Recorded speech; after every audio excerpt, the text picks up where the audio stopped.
அனைத்து நல்லுள்ளங்களுக்கும் வணக்கம். நான் உங்கள் ரவிக்குமார். தினம் ஒரு தகவல் அடிப்படையில் ஜியோ பாலிடிக்ஸ். இன்றைய ஜியோ பாலிடிக்ஸ் ஆல்மோஸ்ட் நம்ம யுத்த காலத்துக்குள்ளே நெருங்கிட்டோம். America, Israel, Iran. ஆல்மோஸ்ட் நீங்கள் இன்று இரவு எதிர்பார்க்கலாம். நடக்கிற சம்பவம்லாம் பார்த்தீங்க அப்படின்னா, இப்போ நான் பேசும்பொழுது கூட மிக முக்கியமான விமான நிலையங்கள் எம்டி பண்ணிட்டாங்க. மக்களை வெளியேற சொல்லி அவசர அழைப்பு. இந்த அவசர அழைப்பு வந்து ரொம்ப சீக்கிரமாக, இப்போ ஃபார் எக்ஸாம்பிள் வீட்டுக்குள்ளே குளிச்சுட்டு இருந்தீங்கன்னா பரவாயில்ல, துண்டோட வந்து சேர்ந்துருங்க அமெரிக்காவுக்குன்ற அளவுக்கு சொல்லியிருக்காங்க. ஆனால் பாருங்கள், அமெரிக்கா வந்து இஸ்ரேலுக்குள்ளே இருக்கக்கூடிய அமெரிக்கர்கள் வெளியேற சொல்லியிருக்காங்க அப்படின்னா, அப்போ அந்த கார்டியன் போன்ற பத்திரிகைகள் சொன்ன மாதிரி அமெரிக்கா ஒதுங்கி நின்று இத்தனை நாள் சுற்றியும் பில்டப் கொடுத்துட்டு கடைசியில் இஸ்ரேலை கோத்து விட்றாங்களா? இஸ்ரேல் தான் அந்த தாக்கல் நிகழ்த்த போகிறாங்களா? சுற்றி இருக்கக்கூடிய நிகழ்வுகள் என்ன? படபடப்பான பரபரப்பான ஒரு சம்பவத்துக்குள்ளே நுழைய போகிறோம். ஆல்மோஸ்ட் மேபி நான் அந்த வீடியோ வெளியே வந்து உங்கள்கிட்ட ரீச் ஆகிறதுக்குள்ளே தாக்கல் நடத்த போகிறாங்களா? ஏன்னா அந்த மாதிரியான பரபரப்பு தான் இருக்குது. இல்லை கடைசியில் இது நாங்கள் வந்து ஒரு எக்ஸசைஸ் பண்ண போனோம்னு சொல்கிறாங்களான்றது இந்த வீடியோ பதிவுலாம் நம்ம பார்த்துடலாம். வாங்க நண்பர்களே, யுத்த களத்துக்கு செல்வோம். அடிஷ்னலாக இந்த செல்ஃபி பாய்ஸ், அணுகுண்டு பாய்ஸ், இவங்களும் பெரிய அளவுக்கு தாக்குதல் நடத்திட்டு இருக்காங்க. பெரும்பாலான பகுதிகளை இவங்க அவங்கள கைப்பிடிச்சிட்டாங்க, இடத்த பிடிச்சிட்டாங்க. இவங்க அவங்களோட இடங்களை பிடித்திருக்கிறார்கள். அந்த தகவலை என்னன்னு பார்த்துட்டு தான் நம்ம முடிக்க போகிறோம் இன்றைய வீடியோ பதிவு. ரொம்ப கிளியராக பார்த்துடலாம். நண்பர்களே வாங்க நம்ம ஃபஸ்ட்டு இஸ்ரேலுக்கு பயணம் பண்ணுவோம். ஸோ வீடியோக்குள்ள போகிறதுக்கு முன்பு நீங்கள் நம்ம சேனலை சப்ஸ்கிரைப் பண்ணலாம். சப்ஸ்கிரைப் பண்ணிட்டு வாங்க. மறக்காம பெல் பட்டன் கிளிக் பண்ணி ஆல் ஆப்ஷன்ஸ் பண்ணுங்க. வீடியோக்குள்ள போகலாம்.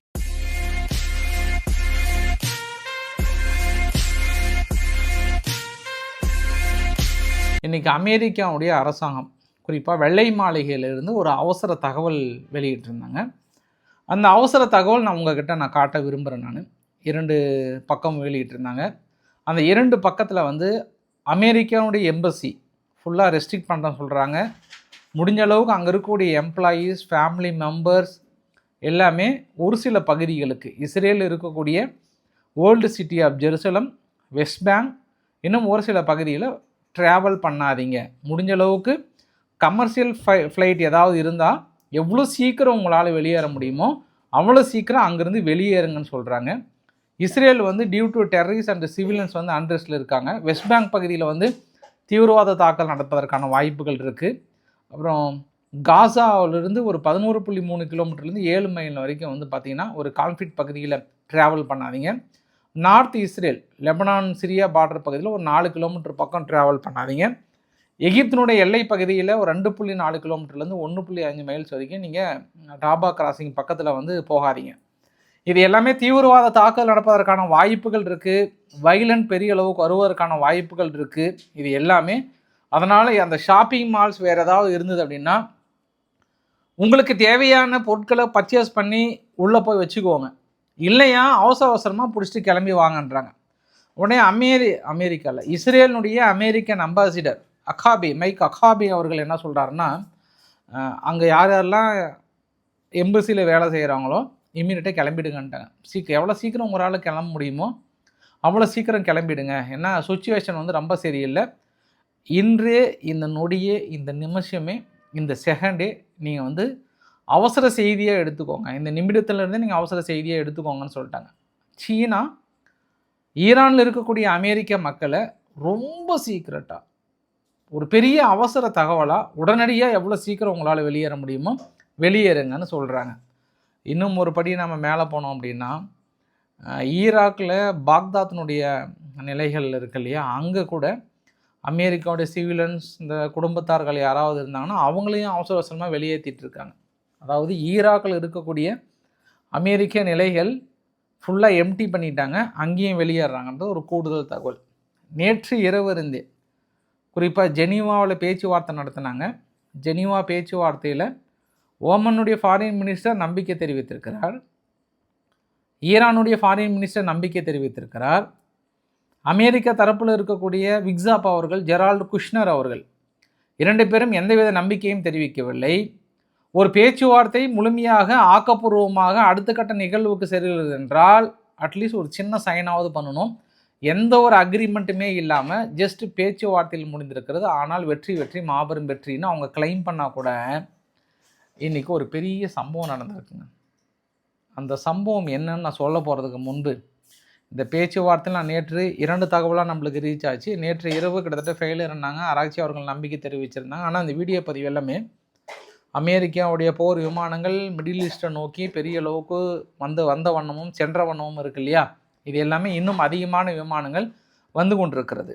ஆனால் இப்போ நான் உங்ககிட்ட பேச வர்றதுக்கு முன்பு இஸ்ரேலில் 2 விமான நிலையங்கள், நம்ம இது எப்போ சொன்னோம் அப்படின்னா, பிரதமர் மோடி அவர்கள் பயணம் பண்ணும்போது பெரும்பாலான அமெரிக்காவுடைய போர் விமானங்கள் ஒன்று பென்குரியன் விமான நிலையத்திலும் இன்னொன்று வந்து ஓவிடா அப்படின்ற ஒரு விமான நிலையத்திலும் அடுக்கி கொண்டு இருக்கிறார்கள்.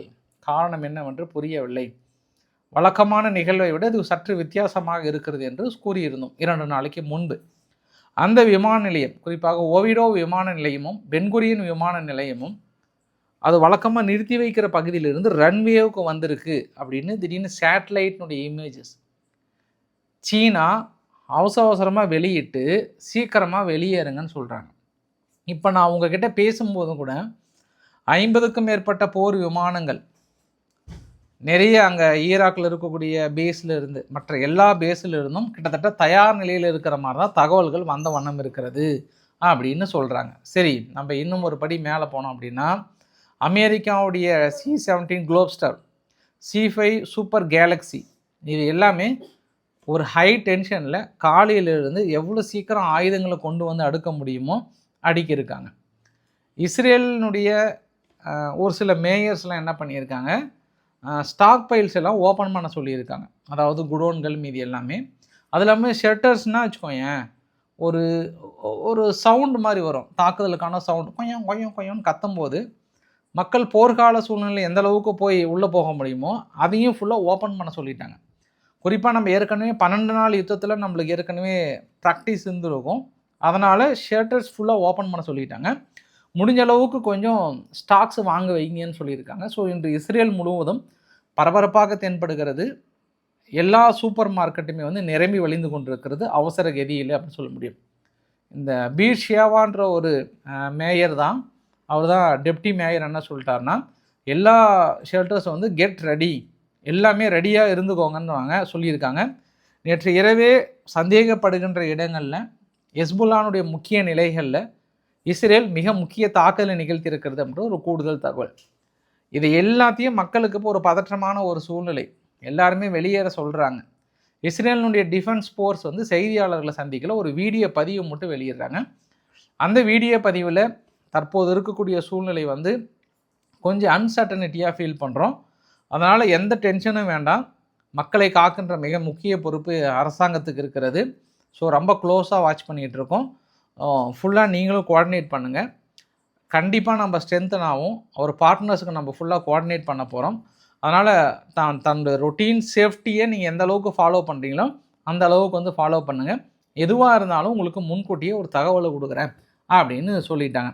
அப்போ நம்ம ஏற்கனவே சந்தேகப்பட்ட மாதிரி இந்த பொலிட்டிக்கல் போன்ற பத்திரிகைகளும் இல்லை நியூயார்க் டைம்ஸ் போன்ற பத்திரிகைகள்லாம் ஏற்கனவே குசுன்னு வந்த செய்திகள் என்னென்னா, அமெரிக்கா நடத்தினாங்கன்னா நேட்டோ நாடுகள் வந்து பெரிய அளவுக்கு ஆதரவு கொடுக்கல, அவங்க ஐரோப்பா நாடுகள் ஆதரவு கொடுக்கல. இன்றைக்கி காலையில் கூட யூகேனுடைய போர் விமானங்களில் போர் கப்பலும் கொஞ்சம் தள்ளி போன்னு சொல்லிட்டாங்க.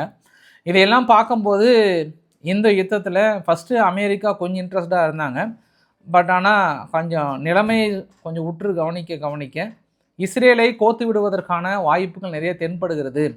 மேபி இஸ்ரேல் இந்த தாக்குதலை நிகழ்த்தும், பதிலுக்கு ஈரான் நடத்தும் போது இடைமறித்து தாக்குதல் நடத்துவதற்கான திட்டத்தில் அமெரிக்கா இருக்கிறதா அப்படின்னு இன்னொரு ஆங்கிளில் கூட சொல்லியிருந்தாங்க. ஆனால் நம்ம எப்படி இதை அணுகுமுறை பார்க்கலான்னா, அமெரிக்கா கொஞ்சம் ஒதுங்கி நிற்கிறாங்கன்னு தோணுது. என்னப்பா இவ்வளோ சீரியஸாக சொல்லிவிட்டு திடீர்னு இதை வந்து இப்படி சொல்கிறேன்னு நினைக்கிறீங்களா? ஏன்னா அமெரிக்கா அடிக்கிற மாதிரி இருந்ததுன்னா முன்னாடியே கொஞ்சம் பண்ணியிருப்பாங்க, சுற்றி முற்றி எல்லா உளவு தகவல்களும் கிட்டத்தட்ட அப்சர்வ் பண்ணிவிட்டு. ஆனால் இந்த தாக்குதலுக்கு மட்டும் அமெரிக்கா ஒதுங்கிட்டாங்கன்னா கிட்டத்தட்ட சின்ன குழந்தைங்க கூட, எங்கள் வீட்டில் கூட ஷாஷிகா கூட அமெரிக்கா வந்து ஒரு கோழை நாடு, ஏன்னா அடிக்கிற மாதிரி போயிட்டு பெரிய அளவுக்கு சீனெல்லாம் கொடுத்தாங்க, கடைசியில் இஸ்ரேலை கோத்து விட்டுட்டாங்க அப்படின்னு எல்லாம் மோட்டை தான் ஆரம்பிப்பாங்க அப்படின்றது ஒரு கூடுதல் தகவல். நான் ஏதோ சீரியஸாக சொன்ன மாதிரி இவங்க வந்து ரொம்ப சீரியஸாக பார்த்துட்ருக்காங்க. ஆனால் இன்னொரு சீக்ரெட் நியூஸ் என்ன சொன்னாங்கன்னா, இஸ்ரேல் கிட்டத்தட்ட 2 தடவை போயிட்டு அமெரிக்கா நீங்கள் அடிங்க, ஆக வேண்டிய செலவு எவ்வளோ ஆகுதோ நாங்கள் உங்களுக்கு கொடுத்துட்றோம், இது முழுக்க முழுக்க இஸ்ரேலினுடைய எக்ஸ்பென்ஸாக வச்சுக்கோங்கன்னு சொன்னதாகவே தகவல் வந்தது. இப்போ அமெரிக்கா என்னென்னா போர்க்கப்பல்லாம் அடிச்சிட்டாங்கன்னு வச்சுக்கோங்களேன், அதுக்கான செலவு நான் எங்கே போய் வாங்குறதுன்ற ஒரு பதற்றமா, இல்லை அதையெல்லாம் தாண்டி எங்ககிட்ட நவீன ஆயுதங்கள் நவீன டெக்னாலஜி இருக்குது, இந்த வேர்ல்டுலேயே நாங்கள் தான் பிக்கஸ்ட் ஆர்மி அப்படின்னா இந்த இடத்துல அமெரிக்கா பின்வாங்காமல் அடிக்குதா அப்படின்றத நம்ம பொறுத்திருந்து பார்க்கலாம்.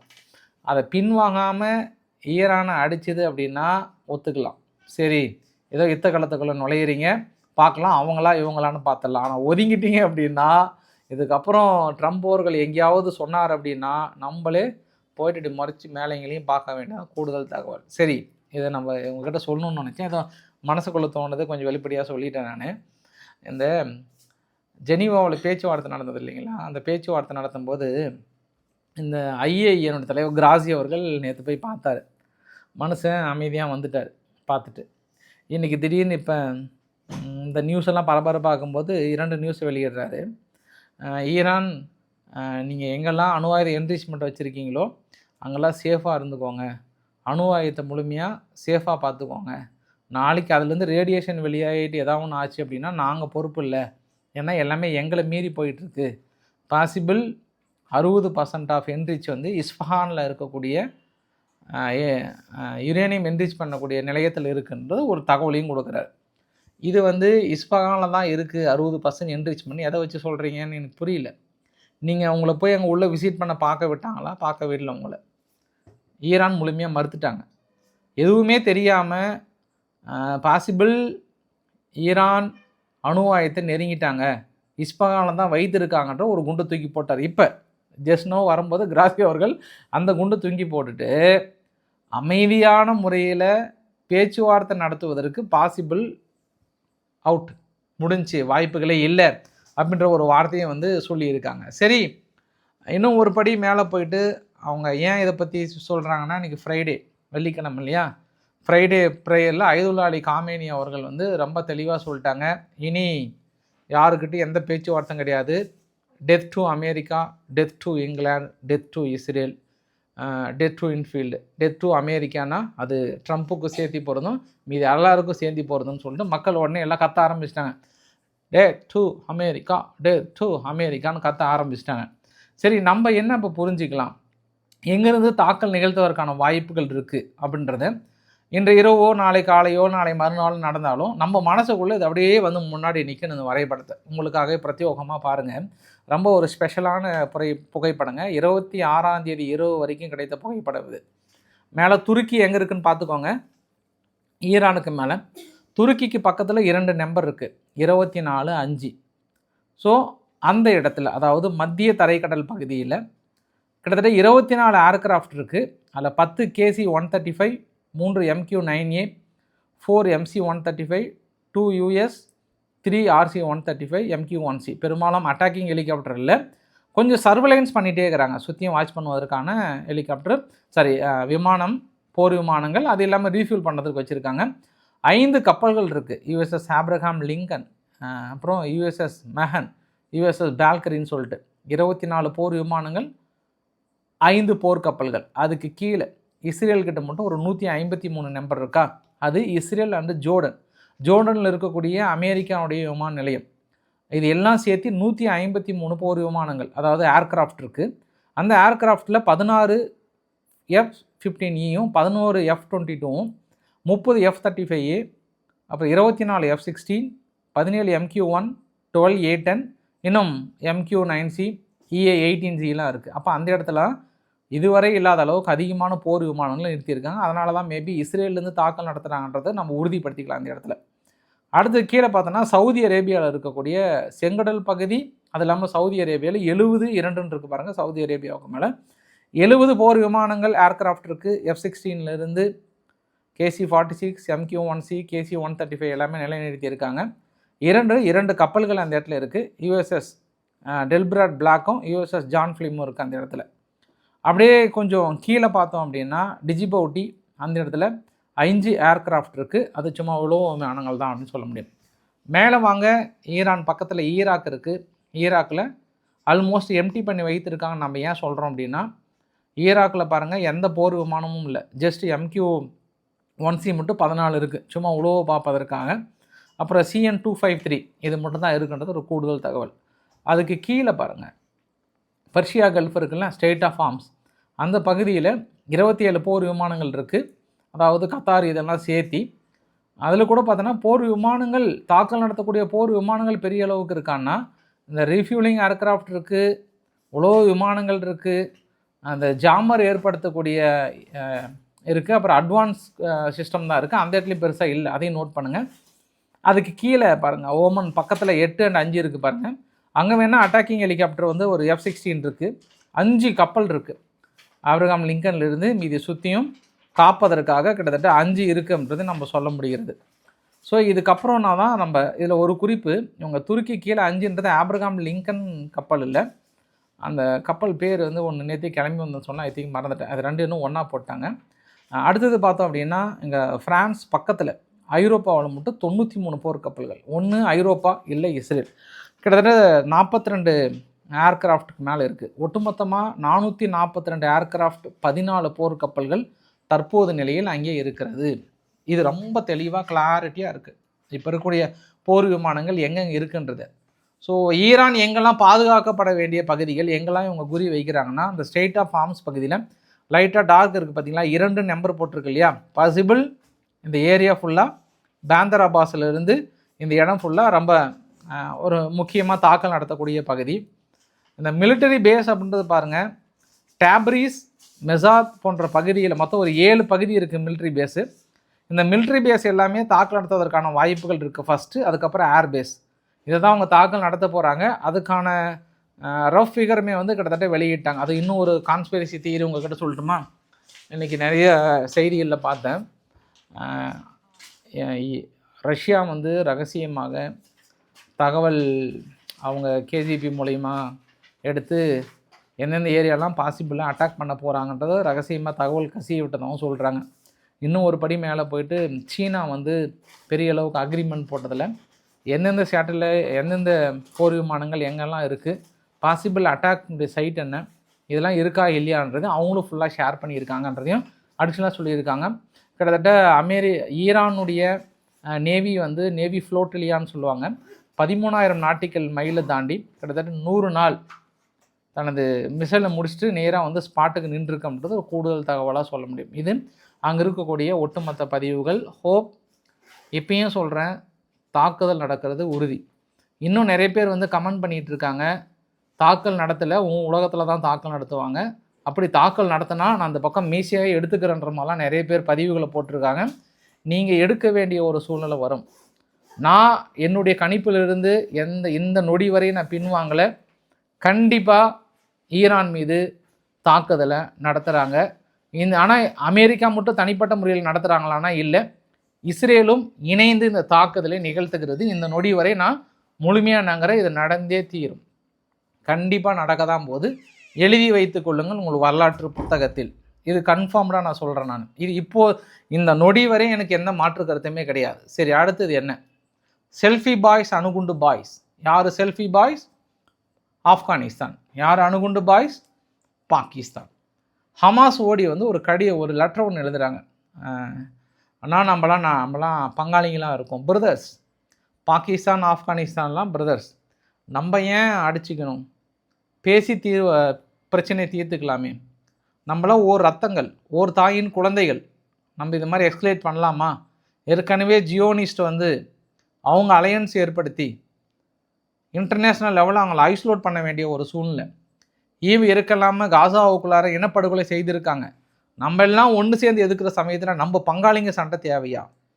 ஒன்றிணையுங்கள் பங்காளிகளே, இரத்த உறவுகளே. ஏன் நமக்குள்ள இந்த பிளவு?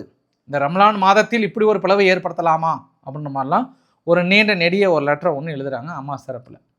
இப்போ பாகிஸ்தானுடைய ரியாக்ஷன் என்னன்னு பார்க்கணும். ஏன்னா பாகிஸ்தானுடைய ஆர்மி அகமது ஷெரீப் சௌத்ரி அவர்கள் என்ன சொல்கிறாருன்னா, யார் இவங்க? எங்கள் பங்காளிங்களா?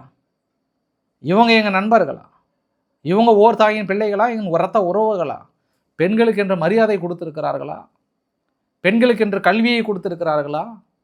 அவர்களின் உரிமை மறுக்கப்பட்டிருக்கிறது அல்லவா? தனது நாட்டில் தீவிரவாதத்தை வளர்த்தி எங்கள் நாட்டில் அடிக்க வைக்கிறார்களே, இவர்களா எங்களுக்கு ரத்த உறவுகள், வெக்கம், அவமானம், துக்கம் அப்படின்னு அவர் பேசுகிறார். இன்னைக்கு என்னென்ன பாருங்கள், இந்த சௌத்ரி அவர்கள் ஏதோ சிவாஜி படத்தை சௌத்ரி பார்த்த மாதிரியே இப்படி பேசுகிறாரு. இப்போ தீவிரவாதம்னா என்னன்னே தெரியாது இப்போ பாகிஸ்தானுக்கு. இப்போ இவங்க செல்ஃபி பாய்ஸ் தான் வந்து தீவிரவாதத்தை வேறொன்று வளர்த்தி பாகிஸ்தானை அடி அடி என்று அடிக்கிறார்கள். அதில் குறிப்பு என்ன தெரியுங்களா? இது முழுக்க முழுக்க காரணம் இந்தியாவா.